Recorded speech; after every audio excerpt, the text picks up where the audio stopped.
The dawn of December 7, 1941, unfolded as a typical Sunday morning across the Hawaiian archipelago, particularly at Wheeler Field. Most aviators were still immersed in slumber or savoring a leisurely morning repast when, at 7:48 a.m., the tranquil silence was shattered by the urgent crackle of a radio transmission. Air raid Pearl Harbor. This is not a drill. Second Lieutenant George Welch, who had been engrossed in a poker game the preceding evening, had managed to secure a mere 3 hours of sleep before the cacophony of explosions roused him.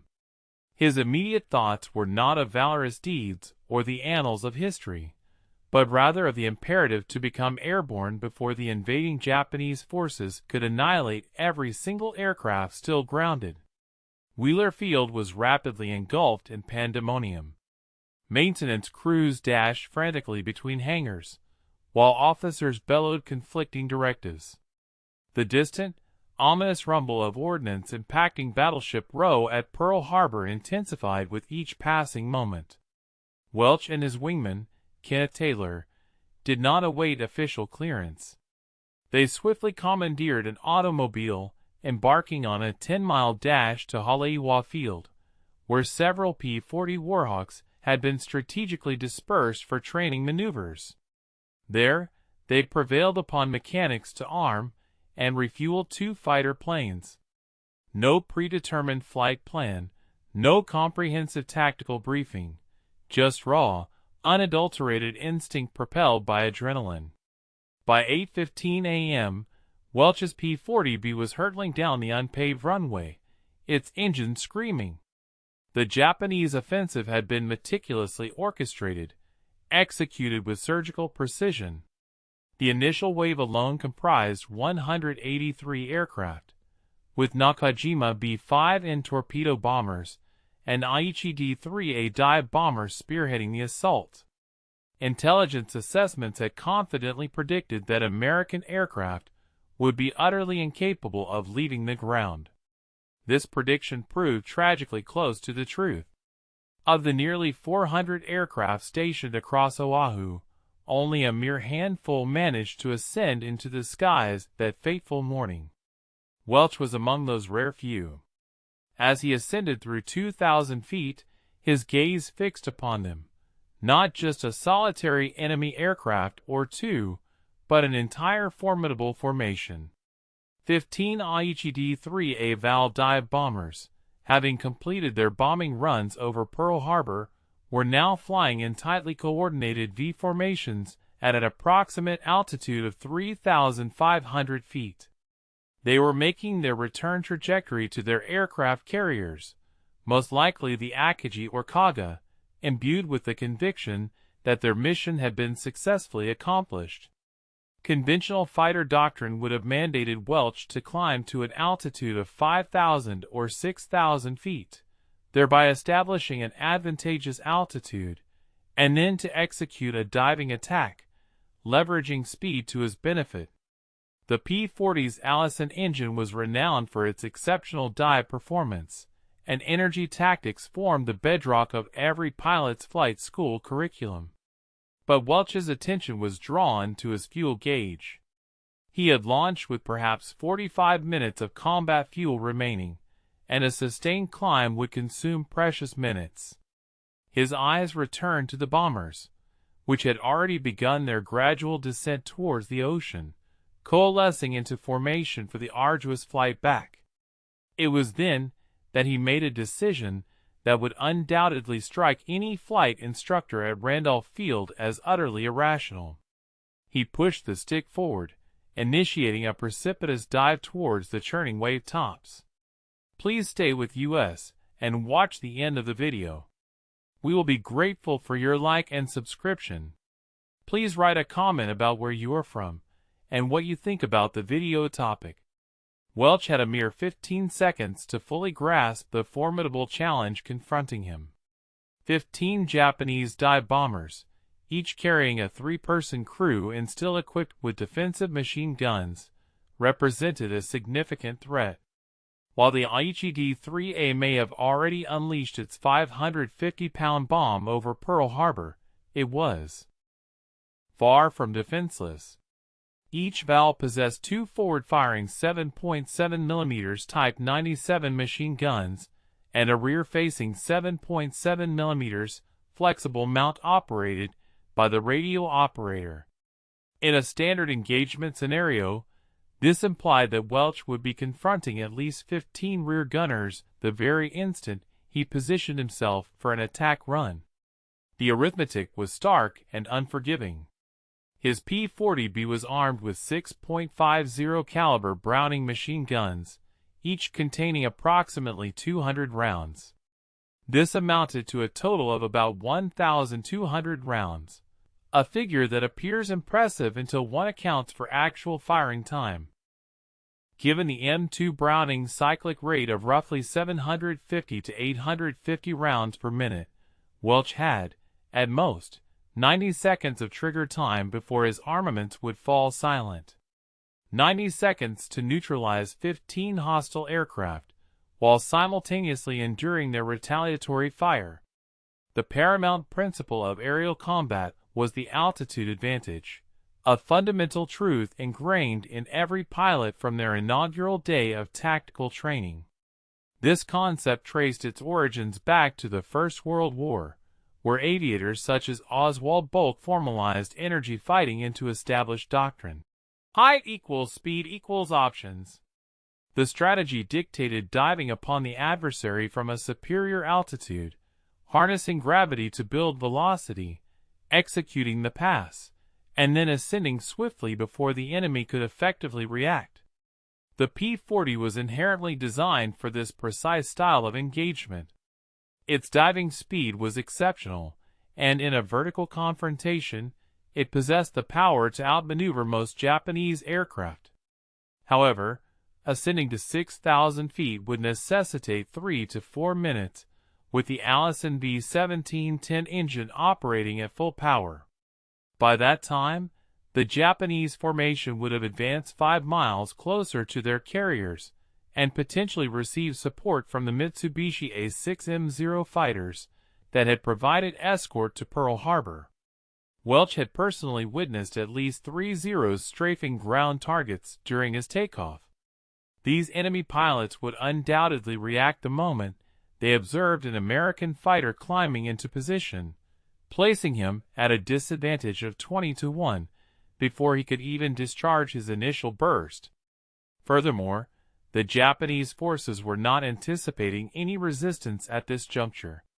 Their intelligence had confidently assured them that American fighters would be obliterated on the ground, and even if a few managed to become airborne, they would be disorganized and easily managed by the combat air patrol. The Val crews were likely in a state of relaxation, consulting their maps, and calculating fuel consumption for the return journey. They were flying at 3,200 feet in textbook three-plane V formations, maintaining strict radio silence, and probably already anticipating the hot meal awaiting them on their carrier. Welch's decision to fly at an ultra-low altitude was not merely unconventional. It directly contravened every tenet he had been taught. Yet, desperation often possesses a remarkable capacity for clarifying available options. He could not outplan them. He could not await reinforcements that simply did not exist. What he could achieve was to become utterly unpredictable. The Japanese rear gunners had been meticulously trained to scan the sky above and behind them, not the expanse of the ocean surface. If he maintained an altitude below 50 feet, utilizing the Pacific swells as natural terrain cover, he might be able to approach close enough to make those 6.50 caliber machine guns count before the enemy even became aware of his presence. The P-40 Warhawk was not specifically engineered for wave hopping. Its liquid-cooled Allison engine featured a substantial radiator scoop beneath the fuselage, and a single miscalculation at 50 feet, a fleeting moment of inattention or a rogue ocean swell, would inevitably send Welch cartwheeling into the unforgiving Pacific. However, this audacious tactic offered one monumental advantage: invisibility. At an ultra-low altitude, the P-40's camouflage paint scheme seamlessly blended with the dark ocean surface. Consequently, the Japanese rear gunners, whose training directed them to scan for threats at their own altitude or higher, were simply not looking downwards. Welch momentarily throttled back to avoid overshooting, and kept his gaze locked on the leading V formation. Ocean spray lashed against his windscreen. The altimeter fluctuated wildly between 40 and 60 feet. Every instinct screamed for him to climb, to distance himself from the treacherous water, yet he held the stick resolutely steady. The physiological stress was immense. Piloting at such a low altitude demanded absolute, unyielding concentration. A post-war study conducted by the Naval Air Development Center revealed that pilots flying below 100 feet for extended durations experienced heart rates exceeding 160 beats per minute and suffered significantly reduced reaction times due to tunnel vision. Welch was operating precisely within this perilous zone, his peripheral vision narrowing, his entire focus now singularly fixed on the bombers, which were just 800 yards ahead. The lead bomber was flying marginally lower than the others, gradually descending towards the water as the formation prepared for the lengthy cruise back. Welch pulled up to 70 feet, angled slightly to the right to avoid the direct line of fire from the rear gunner, and waited until he was 400 yards away. At that precise distance, the convergence pattern of his 6.50 caliber guns generated a concentrated cone of fire approximately 6 feet in diameter. The M2 Browning discharged a 710 grain bullet at an astonishing 2,900 feet per second, possessing sufficient kinetic energy to perforate the valve's aluminum airframe and compromise its critical systems. He squeezed the trigger. The P-40 shuddered violently, as all 6 guns erupted simultaneously. Tracers arced across the intervening space in less than a second. The rear gunner on the lead valve was still scanning the sky above when the initial rounds tore through the fuselage. The bomber's right-wing root exploded in a violent spray of fuel and metal. The aircraft rolled inverted and spectacularly disintegrated upon impact with the ocean at 180 miles per hour. No parachutes deployed, no time for any reaction, merely a stark white splash followed by scattered debris. The second bomber in the V formation registered the tracers too late. Its pilot attempted to bank sharply to the left, but Welch was already recalibrating his aim. Another 2-second burst. This time, the rounds methodically tracked up the fuselage from the tail to the cockpit.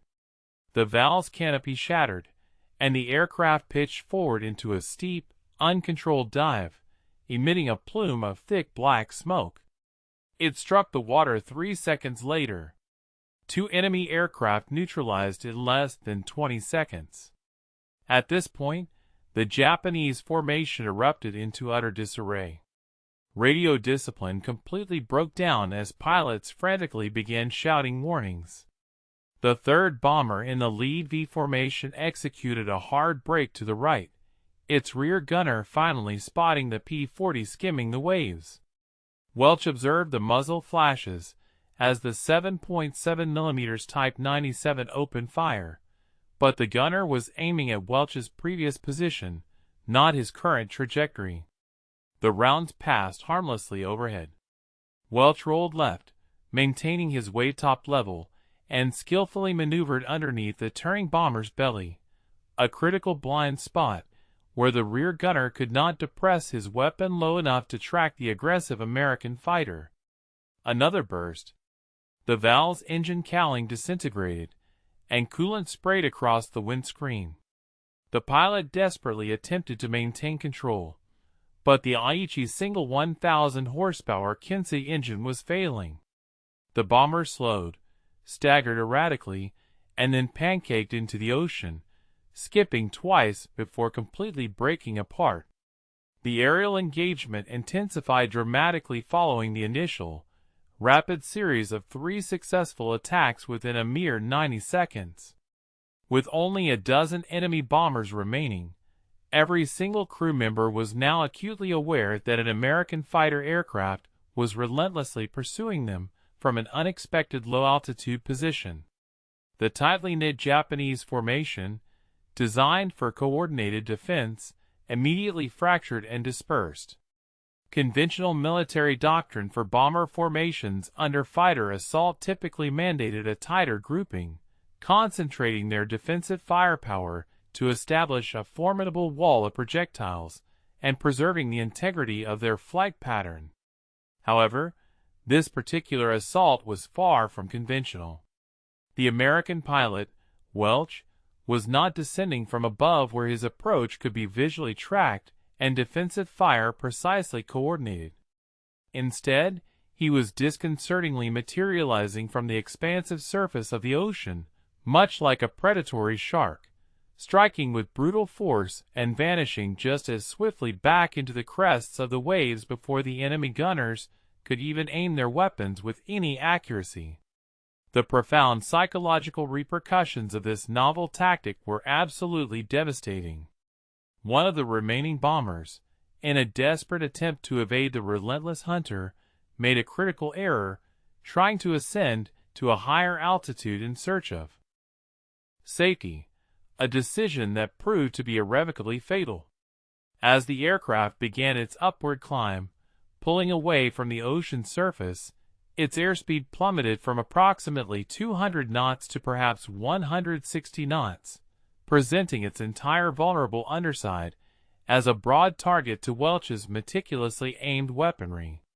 Welch expertly maneuvered his fighter, pulling up to an altitude of 150 feet, precisely matching the bomber's ascent angle, and unleashed a devastating 3-second burst directly into the wing root, the critical area where the fuel tanks were housed.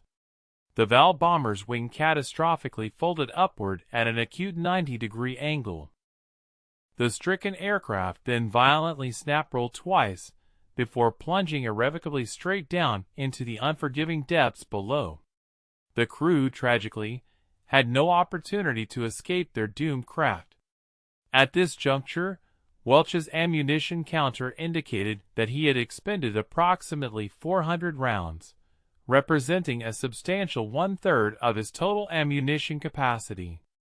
Concurrently, his fuel gauge was registering a more rapid decline than anticipated.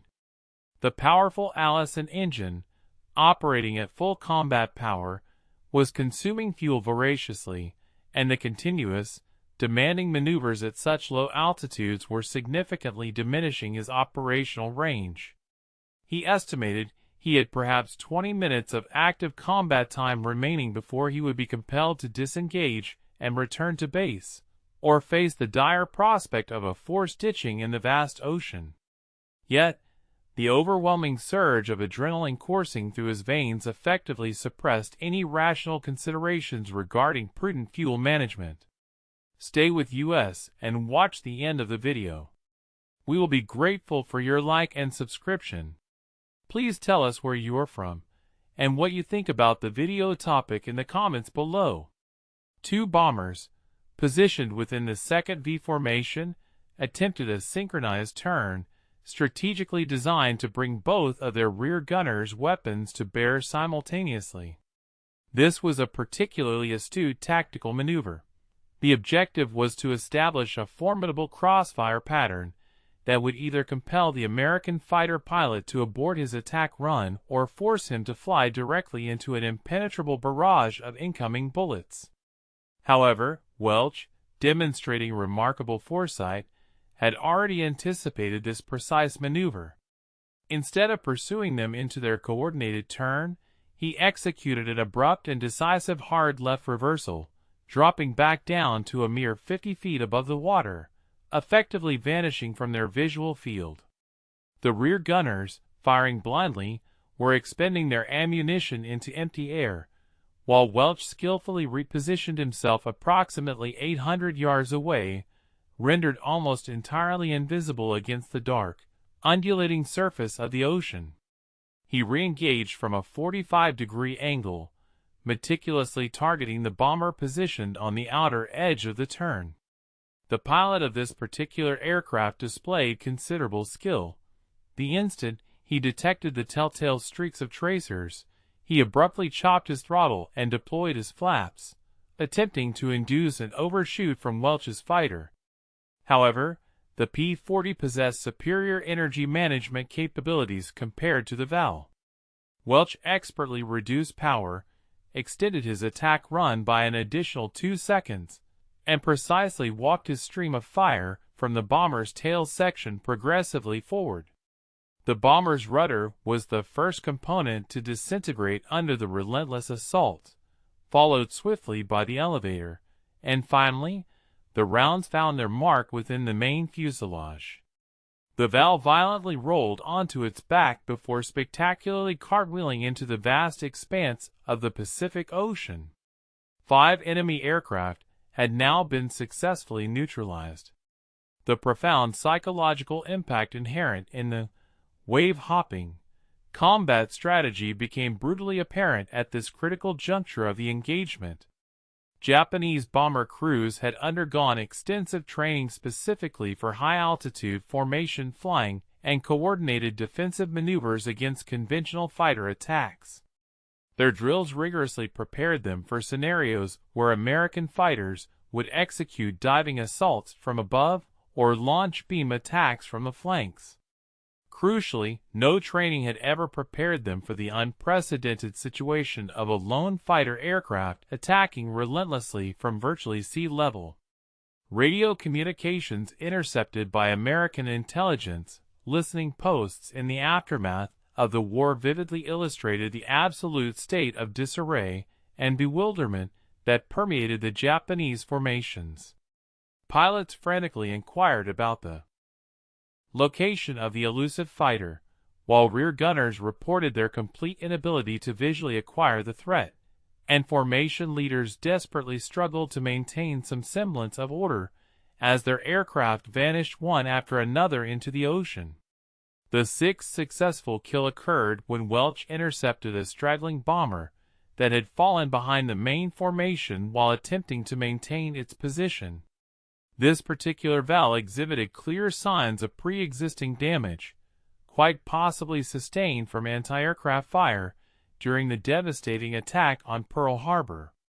It was noticeably flying with its nose pitched slightly high, visibly struggling to maintain its assigned altitude.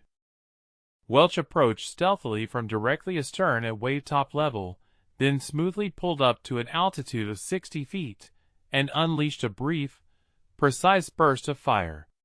The bomber's engine immediately seized, its propeller audibly windmilling to a complete stop. The pilot, in a desperate final act, attempted to ditch the crippled aircraft in the water, but at an airspeed of 180 knots, the Val impacted the ocean surface with the unforgiving force of concrete, violently cartwheeling for approximately 200 yards before succumbing to the depths. 6 Japanese aircraft had been definitively destroyed, with 9 still remaining. Welch's gun barrels were rapidly overheating from the sustained firing.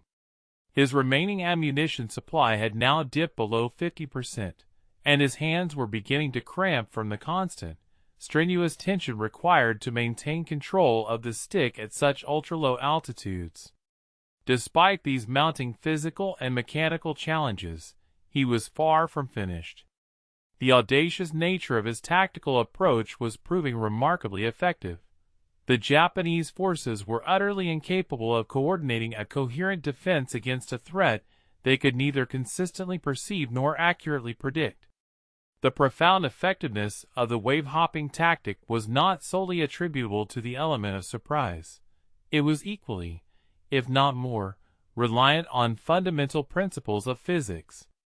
At sea level, the atmospheric air density is approximately 0.0765 pounds per cubic foot, a significantly higher figure compared to the roughly 0.0565 pounds per cubic foot encountered at an altitude of 10,000 feet. This substantial 26% increase in air density meant that Welch's formidable .50 caliber Browning machine guns were discharging their projectiles through a thicker atmosphere, a condition that paradoxically enhanced the stability of the bullet trajectory over shorter distances. The rounds experienced a reduced degree of both drop and drift in the denser air, resulting in a tighter and more predictable gun convergence pattern at engagement ranges typically falling between 300 and 500 yards. The P-40's array of guns was meticulously harmonized to converge at a distance of 300 yards, a standard factory setting designed to achieve the maximum concentration of fire at that specific range. At higher altitudes, where the air is thinner and engagement ranges are typically longer, bullets would naturally disperse more as they traveled, thereby diminishing the probability of scoring effective hits. However, operating consistently at an altitude of just 50 feet, Welch was engaging his targets at ranges between 250 and 400 yards, placing him squarely within the optimal sweet spot, where all 6 streams of gunfire converged into a devastatingly concentrated cone of destruction. Each press of the trigger unleashed an astonishing torrent of approximately 40 rounds per second into a target area roughly the size of a kitchen table. Conversely, the Japanese Val bombers were suffering from the most disadvantageous possible geometric configuration for defense. Their rear-facing 7.7 mm Type 97 machine guns possessed severely limited depression angles. Physically, the gunner was unable to aim his weapon more than approximately 30 degrees below the horizontal plane of the aircraft. When Welch launched his attacks from wavetop level, he was approaching at a steep upward angle, ranging from 40 to 50 degrees, relative to the gunner's perspective. For the gunner to even have a chance of hitting him, they would have to lean precariously out of the aircraft and fire almost directly downwards, an action rendered mechanically impossible by the design of the gun mount. Consequently, the Val's defensive armament, which was specifically engineered to counter fighter attacks originating from above or at the same altitude, was rendered completely ineffectual. Furthermore, the aspect of the target silhouette played a crucial role. When an aircraft is viewed from above or at a level altitude, one perceives the relatively narrow profile of its fuselage and wings, presenting a comparatively small target area. However, when Welch looked upward at those valves from his low vantage point, he observed the entire expansive wingspan, the full breadth of the fuselage's belly, and the wide surface area of the horizontal stabilizer. This increased target aspect by an astounding approximate 200%. This is the very same principle that underscored the critical importance of belly gunners on B-17 bombers during World War II. Aircraft are inherently most vulnerable from below because that is the angle from which they present their largest and most exposed target. The inherent limitations of human vision also significantly contributed to Welch's tactical advantage. Research meticulously conducted by the Army Air Force's School of Aviation Medicine in 1943 unequivocally demonstrated that pilots, when actively searching for potential threats, instinctively scan the horizon line and the airspace above it. This behavioral pattern is deeply rooted in our evolutionary instincts, which historically guide us to perceive danger as typically originating from above or at eye level. The Japanese rear gunners were consequently suffering from a phenomenon termed altitude bias, continuously scrutinizing the 6 o'clock high and 3 o'clock high positions while largely disregarding the expanse of water below them. By the time their brains managed to process the disconcerting realization that the immediate threat was indeed approaching from below, Welch had already discharged his weapons and skillfully broken away from the engagement. Welch expertly exploited another harsh reality inherent in low-altitude combat, the absolute absence of any margin for error on the part of the defender. When he inflicted damage upon a bomber at an altitude of 3,000 feet, the crew would typically have sufficient time to thoroughly assess the extent of the damage, perhaps even attempt rudimentary repairs, or prepare for a relatively controlled ditching. However, at a mere 200 feet with significant battle damage, pilots had a perilous window of perhaps only 3 seconds from the initial loss of control to the inevitable impact. The seventh bomber he successfully engaged served as a perfect illustration of this unforgiving reality. Welch scored precise hits on the port wing, effectively severing vital control cables. The pilot, in a desperate attempt to compensate, tried to utilize rudder and aileron inputs, but at that critically low altitude and high airspeed, the aircraft simply snapped violently inverted and plunged directly into the water. There was no altitude available for a recovery maneuver, no second chances to rectify the catastrophic failure. The Allison engine's robust performance at sea level also provided Welch with a distinct and crucial advantage. While the V-1710 engine typically struggled at higher altitudes without the benefit of a supercharger, at sea level it was capable of producing its full complement of 1,050 horsepower.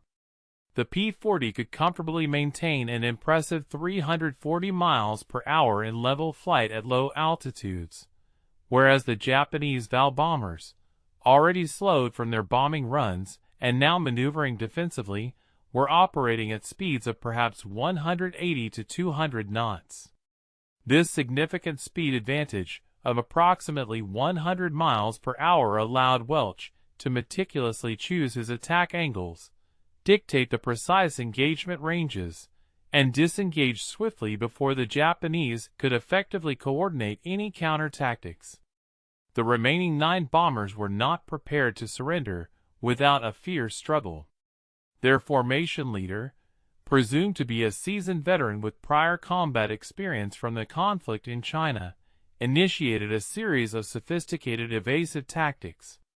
Instead of maintaining a consistent altitude and predictable flight paths, the Vals began executing a sequence of random jinking maneuvers, characterized by shallow S-turns, brief climbs followed immediately by descents, anything that would complicate Welch's ability to establish a stable gun solution. These evasive actions were proving somewhat effective. His subsequent 2 attack runs resulted in hits, but critically, not immediate kills. Rounds stitched across a fuselage without finding any critical systems. Another burst managed to shred a tail section, yet the bomber stubbornly continued its flight. Welch's ammunition situation was rapidly becoming critical. He had now expended approximately 800 rounds, representing a substantial 2/3 of his total capacity. A rapid mental calculation indicated that he had perhaps only 40 seconds of trigger time remaining, and it was imperative that every subsequent burst counted. The intense G-forces generated by the constant, aggressive maneuvering were also taking a significant toll on him. Every sharp turn at low altitude was subjecting him to 3 to 4 Gs, and sustained G-loading causes blood to pool in the lower body, thereby reducing the vital oxygen flow to the brain. Pilots typically begin to experience tunnel vision around 4 Gs, and Welch had been enduring these strenuous loads repeatedly for nearly 8 minutes straight. His fuel gauge was now showing only 20 minutes of flight time remaining. Wheeler Field, his home base, was approximately 15 miles distant, which meant he had perhaps a mere 5 more minutes of active combat before he would be compelled to break off the engagement or face the perilous risk of flaming out over the vast, unforgiving ocean. As the aerial ballet continued, the enemy pilots found themselves in an increasingly desperate plight. 2 of the Japanese bombers abruptly abandoned their formation, plunging earthward in a bold attempt to replicate Welch's own ingenious tactic, descending to way-top altitude in hopes of evading the relentless pursuit. While a clever gambit, the Val dive bomber was fundamentally unsuited for the intricate, ultra-low altitude maneuvers that the P-40 could execute with relative ease. Welch, ever the tactician, swiftly targeted the lead low-flying Val, positioning his fighter at its vulnerable 4 o'clock, a blind spot for the rear gunner. Yet, this particular gunner displayed either extraordinary valor or uncanny skill, leaning precariously from his canopy to fire his weapon, even as the gun mount strained at its maximum traverse. Tracers, searing trails of light, zipped disturbingly close past Welch's cockpit, one round punching a fist-sized hole through his left wing, a mere 3 feet from his sanctuary. The P-40 shuddered violently, a momentary tremor, but remarkably held its structural integrity. With a controlled 2-second burst, Welch returned fire, and the Val's engine erupted in a spectacular shower of oil and metallic shrapnel, marking his 7th confirmed victory. The once cohesive Japanese formation was now utterly fragmented, a chaotic disarray of aircraft. Some bombers frantically climbed, others dove erratically, a few stubbornly attempted to maintain their original heading, while the remainder scattered wildly across the sky. This was precisely the scenario Welch had sought: isolated targets, devoid of coordinated defensive fire, ripe for the picking. His gaze locked onto a Val struggling to gain altitude, ascending towards 2,000 feet, likely a desperate bid by its pilot to achieve sufficient height for a parachute escape should the situation further deteriorate. Welch, in turn, pulled his P-40 up to 400 feet, the highest he had ventured since the commencement of the engagement, expertly intercepting the bomber in a climbing left turn. The Japanese pilot, seeing his hunter approach, attempted a suicidal split-S maneuver, rolling inverted and pulling through a half-loop to reverse direction. While an effective evasive tactic at higher altitudes, performing such a maneuver at 1,800 feet with a heavily laden bomber was a death sentence. The Val rolled onto its back, but as the pilot pulled, the aircraft simply lacked the kinetic energy to complete the maneuver, stalling inverted, plummeting through 1,000 feet, and impacting the ocean in a vertical, uncontrolled dive. Welch had not even needed to fire. The enemy's desperation had claimed its own. This marked his 8th kill. 2 more Vals then executed a synchronized break towards a burgeoning cloud bank to the northeast. Welch gave chase, but his dwindling fuel reserves compelled a critical decision: risk running completely dry in pursuit, or concentrate on the remaining, more accessible targets. He pragmatically opted for targets of opportunity within his immediate striking distance. A solitary Val, struggling visibly to maintain any semblance of formation, presented itself as Welch's 9th victim. A sustained 5-second burst from his remaining guns ignited a raging engine fire that the Japanese crew proved powerless to extinguish. The bomber began a controlled spiral descent, leaving a thick, black plume of smoke in its wake until it finally met the water 3 miles offshore. By this stage, Welch's gun barrels glowed an angry, incandescent red, a stark visual testament to their extreme heat, discernible even in the bright daylight. The Browning M2 machine guns were engineered to sustain approximately 150 rounds per minute of continuous fire before critical overheating, a rate Welch had demonstrably exceeded for an extended period. Consequently, 2 of his 6 guns had already seized due to thermal expansion, leaving him with only 4 operational weapons and an estimated 200 rounds remaining. His hands, numb from the incessant vibrations of his powerful fighter, and his neck muscles, screaming in protest from the constant strain of tracking evasive targets, were nearing their physical limits. The fuel gauge, a stark reminder of his precarious situation, now balanced precariously on the 15-minute mark. Please stay with us and watch the end of the video. We will be grateful for your like and subscription. Write a comment about where you are from and what you think about the video topic. Welch then discerned 3 more Vals, flying in a ragged, desperate formation, making a determined dash for the distant horizon. They flew lower now, perhaps at 800 feet, their pilots pushing their engines with reckless abandon. He could distinctly observe the exhaust trails darkening as they advanced their throttles beyond normal cruising settings, a clear indication of emergency power. These enemy crews were acutely aware of their precarious position, hunted relentlessly by the lone American fighter, their only slim hope of survival being to reach their carriers before Welch could pick them off one by one. However, Welch harbored no intention of allowing a single one of them to escape his grasp. He skillfully positioned himself 1,200 yards behind the trailing bomber and commenced a stern chase. The P-40, while faster, held only a marginal speed advantage. With the valves operating at emergency power, Welch was gaining perhaps 5 miles per hour, which implied it would take nearly 2 agonizing minutes to close to an effective firing range. 2 minutes he most likely did not possess given his critical fuel state. Yet, something within Welch's psyche had transcended mere rational calculation. He had already obliterated 9 enemy aircraft in less than 12 minutes, an accomplishment that had seemed utterly impossible when he had first sighted the formation. The remaining bombers, he decided, were not going to get away.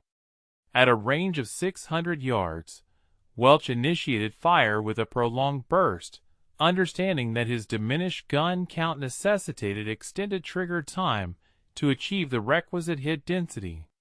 Tracers arced gracefully, walking their way towards the trailing valve. The Japanese rear gunner, despite the overwhelming odds, bravely returned fire, though his rounds consistently fell short. The 7.7 Type 97 machine gun possessed an effective range of approximately 500 yards, with any accuracy beyond 400 yards being largely an act of hopeful fantasy. Welch's powerful .50 caliber machine guns, in stark contrast, maintained their lethal efficacy well past 1,000 yards. Soon, rounds began to connect with devastating effect. The valve's right stabilizer absorbed multiple impacts, and the aircraft commenced a slow, inexorable roll to starboard. The pilot fought valiantly at the controls, but hydraulic fluid sprayed freely from severed lines, a telltale sign of catastrophic damage. The bomber inverted and plunged away, marking Welch's 10th kill. The ominous fuel warning light now flashed a stark, crimson red. Welch estimated he had perhaps 8 minutes of flight time remaining, insufficient to return to Haleiwa, and certainly not enough to reach Wheeler Field. Yet, the 2 remaining valves were still tantalizingly close, approximately 500 yards ahead and slightly below his position. With a final, desperate act, he pushed the throttle to full military power. The Allison engine roared in protest, its temperature gauges climbing precariously into the red zone. Army Air Forces regulations explicitly stipulated that maximum continuous power should never be sustained for more than 5 minutes to prevent catastrophic engine damage. Welch, however, had been operating at or near maximum power for almost 15 minutes. The engine, he knew, was destined to fail. It was merely a question of when its mechanical heart would finally give out. He inexorably closed the distance to 300 yards on the second-to-last bomber. This valve's rear gunner, remarkably, continued his desperate struggle, firing disciplined bursts in a valiant attempt to safeguard his aircraft and crew. Welch returned fire, but his ammunition counter abruptly hit 0 on 2 more guns. He was now reduced to just 2 functioning .50 calibers, and a mere 50 rounds in total. Nonetheless, he fired. The remaining guns hammered for 3 agonizing seconds before they too fell silent, utterly empty. Yet, those last few rounds found their devastating mark. The valve's port wing root disintegrated. Catastrophically, and the entire wing separated violently from the fuselage. The bomber snap-rolled uncontrollably and plummeted into an irreversible spin, marking Welch's 11th kill.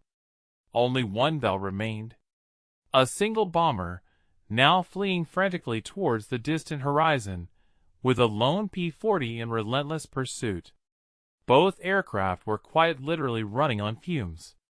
Welch had expended every last round of ammunition. His engine temperature was soaring past critical limits, and his fuel gauge now ominously indicated a maximum of 5 minutes of flight time.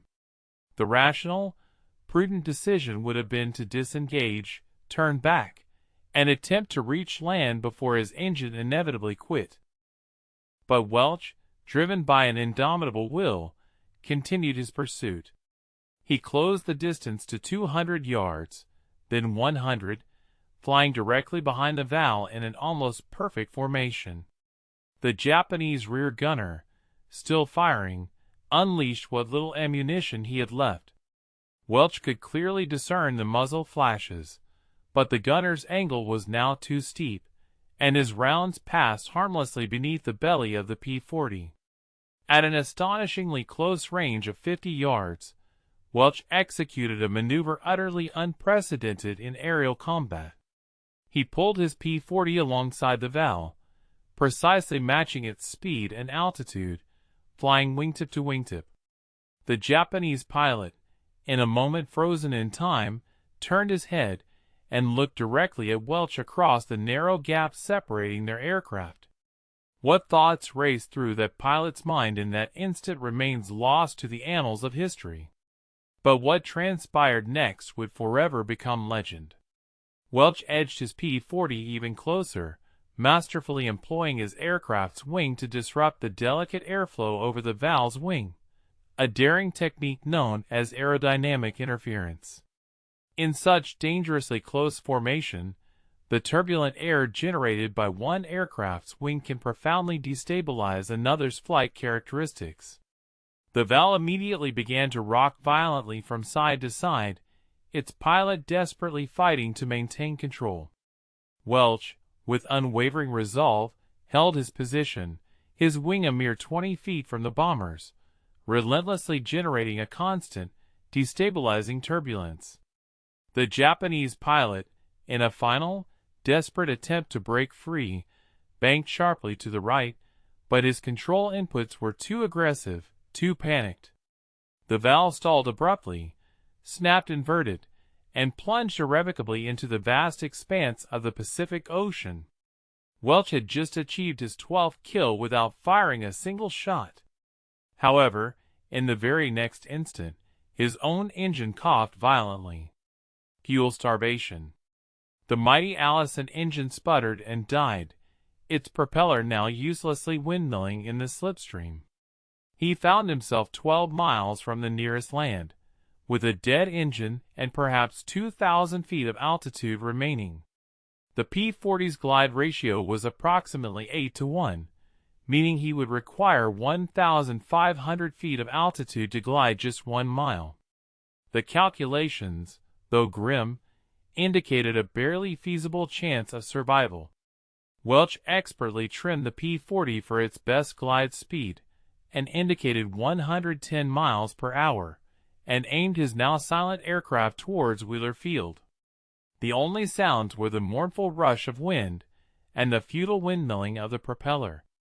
No engine rumble, no hydraulic whine, just the eerie, profound quiet of a 12,000-pound glider falling inexorably towards Earth.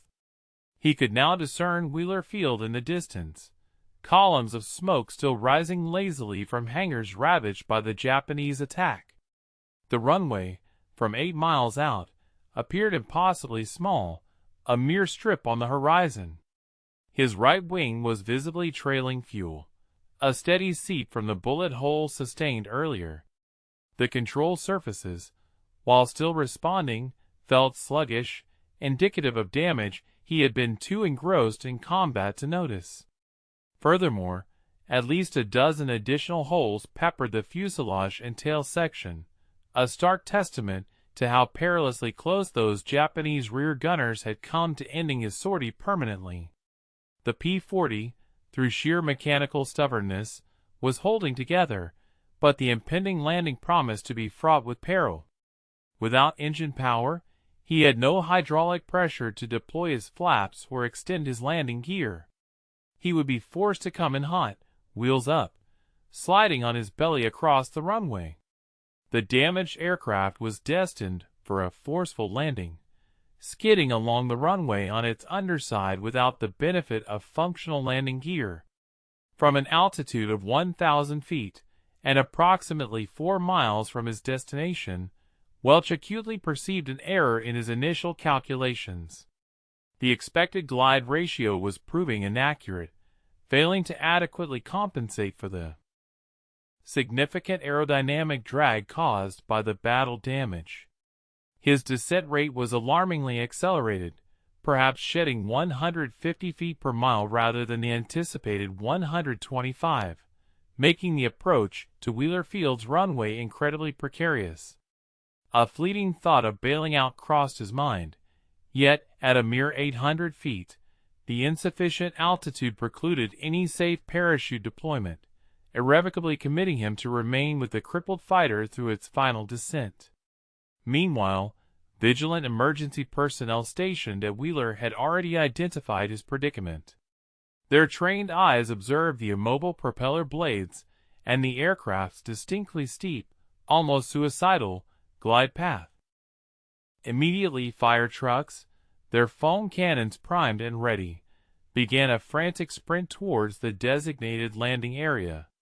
As Welch's P-40 descended to 400 feet, it breached the airfield boundary, hurtling at a speed of 130 miles per hour, a full 20 knots above the standard landing velocity. At 200 feet, the plane was directly above the runway threshold, and by 100 feet, he executed a critical maneuver, pulling back on the control stick. This action was a desperate attempt to convert kinetic energy into aerodynamic lift, thereby decelerating the aircraft and mitigating the force of the impending collision. After 2 or 3 paragraphs, ask US to stay with US and watch the end of the video. We will be grateful for your like and subscription. Write a comment about where you are from and what you think about the video topic. The P-40 made an exceptionally harsh impact. Its metal fuselage belly violently scraped against the concrete runway, emitting a horrifying shriek akin to rending steel, while brilliant sparks erupted some 30 feet in its wake. Despite the restraint of his harness, Welch's head was violently propelled forward, striking the gun sight. The crippled fighter then skidded a considerable 800 feet, abrading across the hard surface as fragments of its aluminum skin were shorn off. Its tumultuous journey concluded abruptly, coming to a halt 200 feet shy of the runway's terminus, with its nose deeply embedded in the soil, and the tail section dramatically angled skyward at a 30-degree inclination. Having survived the ordeal, Welch swiftly unfastened his restraints, extricated himself from the confines of the cockpit, and leaped to the ground. His legs, trembling uncontrollably, threatened to give way beneath him, a profound physiological response combining the sudden dissipation of adrenaline with the crushing weight of physical depletion. Within moments, a fire truck materialized, its crew members immediately assisting him away from the mangled wreckage, ever mindful of the potential for an inferno. A compassionate hand offered him water, while another voice inquired about any possible injuries he might have sustained. Welch then cast his gaze back at the extensively damaged P-40, his mind still struggling to comprehend the rapid succession of events that had just unfolded. In a mere 23 minutes of intense aerial combat, he had achieved 12 confirmed aerial victories. However, subsequent official records would ultimately attribute only 4 kills to him, primarily due to the absence of independent corroborating witnesses for the remaining 8. Nevertheless, Those individuals who had the opportunity to review the gun camera footage and meticulously inspect the bullet-perforated aircraft understood the undeniable reality of his extraordinary feat, the innovative wave-hopping maneuver, which Welch spontaneously devised and executed on that fateful morning, swiftly evolved into a foundational case study at fighter weapons schools across all theaters of the war. Marine Corps aviators operating in the vast expanse of the Pacific Theater subsequently integrated adapted versions of this tactic into their engagements with Japanese bombers over extensive stretches of open water.